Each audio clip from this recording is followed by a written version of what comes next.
বরং পিতা মাতাকে যে ভালোবাসবে না এবং তাদের খেদমত করে জান্নাত লাভ করতে পারবে না, এই সন্তানদেরকে নবী সাল্লাল্লাহু আলাইহি ওয়াসাল্লাম অভিশাপ দিয়েছেন। মায়ের সাথেই জান্নাত জড়িত আছে, পিতার সন্তুষ্টির সাথেই সন্তানের ফয়সালা জড়িত আছে। তো পিতা মাতাকে যে বৃদ্ধ অবস্থায় পেল, তাদের খেদমত করে জান্নাত লাভ করতে পারলো না, এদের জন্য ধ্বংস। নবী সাল্লাল্লাহু আলাইহি ওয়াসাল্লাম বলেছেন আমিন। আমরা এখন একটা সমস্যা দেখতে পারি, অনেক পিতা মাতা এসে অভিযোগ করে সন্তান খোঁজ খবর নেয় না, সন্তান ভালোবাসে না, সন্তান হক আদায় করে না।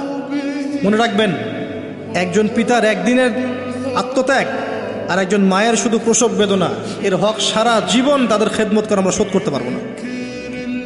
পিঠের চামড়া তুলে পাপোশ বানালেও মা বাবার ঋণ কখনো শোধ হবে না, হবে?